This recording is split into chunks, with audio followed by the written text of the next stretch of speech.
promoter of modern governance, the visionary, and the pioneer of digital governance.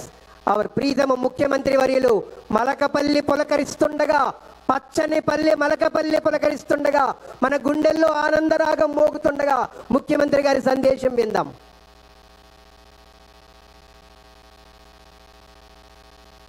Okay తమ్ముళ్ళు, కొంచెం voice పెంచారు.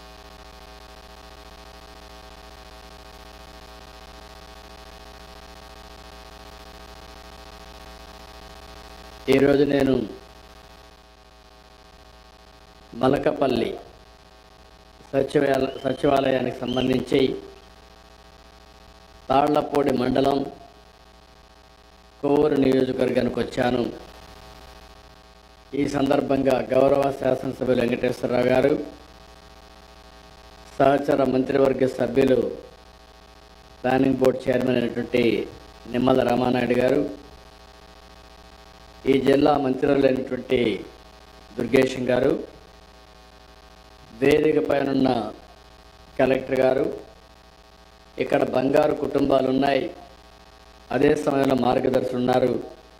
వారికి గ్రామస్తులందరికీ పేరు పేరున మనస్ఫూర్తిగా నమస్కారాలు, అభినందనలు, శుభాభినందనలు. ప్రతి నెల మొదటి తారీఖు వస్తే పేదల్ని గుర్తుపెట్టుకోవాలని చెప్పి అటు ప్రభుత్వ యంత్రాంగంలో ఉండే అందరూ కూడా మంత్రులు, ఎమ్మెల్యేలు, ఎంపీలు, ఇంకొక పక్కన ఎన్డీఏకి సంబంధించిన కార్యకర్తలు, నాయకులు, ప్రభుత్వ యంత్రాంగాన్ని అందరినీ ఒకసారి పేదల్ని దర్శనం చేసుకునే కార్యక్రమానికి శ్రీకారం చుట్టాం. అదే పేదల సేవలో. నాకు తెలిసినంతవరకు ప్రపంచంలో ఎక్కడా ఇలాంటి కార్యక్రమం జరగలేదు. డబ్బులు ఇవ్వడమే కాదు, ఆ డబ్బులు ఇచ్చే సందర్భంలో మొదటి తారీఖు వచ్చిందంటే నిద్ర లేసిన వెంటనే ఎంత తొందరగా మీకు ఆ డబ్బులు ఇవ్వాలనో అంత చేరవేసే విధంగా ముందుకు పోతున్నాం. మొదటి తారీఖు అనగానే కళకళలాడుతున్నాయి గ్రామాలన్నీ. ఆనందంతో ప్రతి ఒక్కరు కూడా సంతోషంగా ఉన్నారు. దానికి కారణం ఈ పింఛన్లే ప్రధాన కారణం అని మరొక్కసారి మీ అందరికీ విజ్ఞప్తి చేస్తున్నా.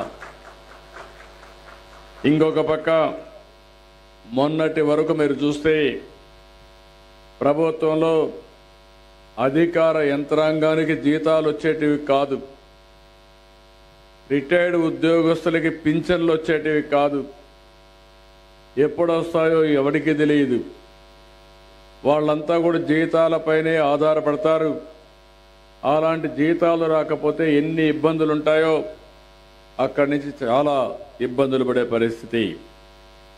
నేను ఒకటే చెప్పాను ఆ రోజు, నేను కానీ మా మిత్రుడు పవన్ కళ్యాణ్ గారు కానీ ఇద్దరం ఒకే మాట చెప్పాం. ఈ రాష్ట్రాన్ని పునర్నిర్మాణం చేస్తాం, విధ్వంసం నుంచి వికాసం వైపు నడిపిస్తామని చాలా స్పష్టంగా మీ అందరికీ హామీ ఇచ్చాం. సుపరిపాలనలో తొలి అడుగు మొన్ననే 1 సంవత్సరం పూర్తి చేశాం. నా జీవితంలో చాలాసార్లు 4వసారి ముఖ్యమంత్రి పదవి నాకేం కొత్త కాదు. సమైక్య ఆంధ్రప్రదేశ్కి ఎవ్వరికి రాని అవకాశం 9 సంవత్సరాలు ముఖ్యమంత్రిగా చేశాను. అందరికంటే ఎక్కువ సమయం నేనే ముఖ్యమంత్రిని. 10 సంవత్సరాలు ప్రతిపక్ష నాయకుడిగా కూడా పనిచేశాను సమైక్య ఆంధ్రప్రదేశ్లో. కానీ మొన్న జరిగిన విధ్వంసం నా జీవితంలో నేను ఎప్పుడూ చూడలేదు. వ్యవస్థలన్నీ పడకేశాయి. ఆర్థిక వ్యవస్థ విధ్వంసం అయిపోయింది. డిపార్ట్మెంట్స్ ఎవరు పనిచేసే పరిస్థితి లేదు. నాలాంటి వాడికి 1 సంవత్సరం పట్టింది.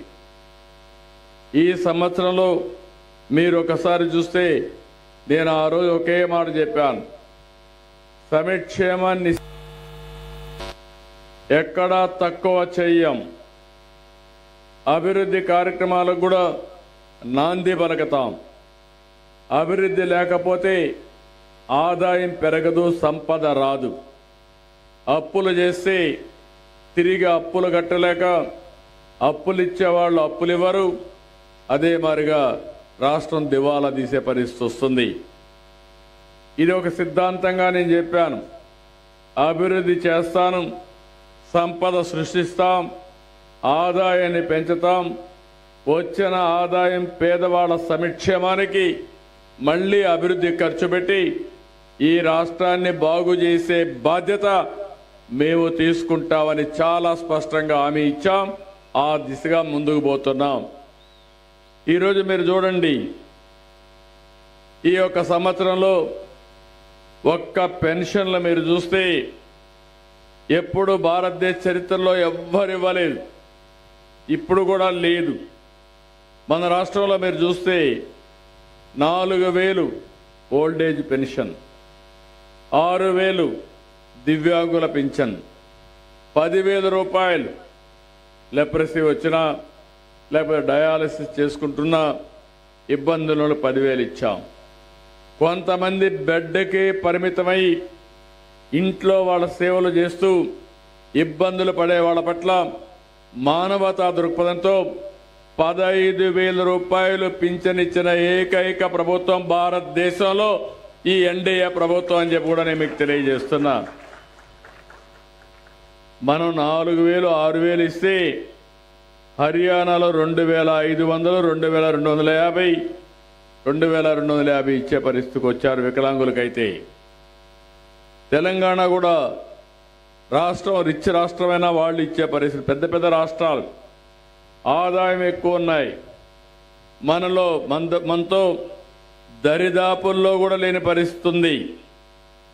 ఇంకో పక్క మీరు చూస్తే ఈ రాష్ట్రంలో కూడా ఇంత పెద్ద ఎత్తున పింఛన్లు ఇవ్వడంలా జనాభా దామాషా ప్రకారం చూస్తే ఎక్కువ పింఛన్లు ఇస్తున్నాం. మనతో సమానంగా ఏ రాష్ట్రం కూడా చూస్తే దగ్గర 13%, అంటే 100కి 13 మంది ఏకైక రాష్ట్రం ఆంధ్రప్రదేశ్ రాష్ట్రం అని చెప్పి కూడా నేను మీకు తెలియజేస్తున్నా. ఇంకో పక్క నెలకు 2,750 కోట్ల రూపాయలు పింఛన్లు ఇస్తున్నాం. ఈ ఊర్లో కూడా చూస్తే ఈ జిల్లాలో 103 కోట్ల రూపాయలు నెలకు పింఛన్లు ఇస్తున్నాం. దీనివల్ల దగ్గర 33,000 కోట్ల రూపాయలు ఖర్చు అవుతా ఉంది. మన తర్వాత తెలంగాణలో 8,000 కోట్లు, కేరళలో 7,200 కోట్లు. ప్రజలు మీరు అర్థం చేసుకోవాల్సిన అవసరం ఉంది. ఇంత మునుపు మీరు ఒక్కసారి చూశారు, 5 సంవత్సరాలు తీసుకున్నారు, పెంచుతూనే పోతానని చెప్పి 200 రూపాయలు పెంచేవాళ్ళు. నేను ఒక మాట చెప్పాను మీ అందరికీ, ఏప్రిల్ నుంచి పింఛన్లు పెంచి ఇస్తానని చెప్పి గడిచిన కాలానికి కూడా పింఛన్లు ఇచ్చిన ఏకైక ప్రభుత్వం ఎన్డీఏ ప్రభుత్వం అని చెప్పి కూడా నేను మీకు తెలియజేస్తున్నా. ఇలాంటివన్నీ చేస్తున్నాయి. సంక్షేమ కార్యక్రమాలకు నాంది పలికాం. నేను ఆ రోజు ఒకే మాట చెప్పాను, సూపర్ 6 అన్నాం. అవన్నిటి కూడా కట్టుబడి ఉన్నాం. అన్నా క్యాంటీన్లు మళ్ళీ ప్రారంభించాం.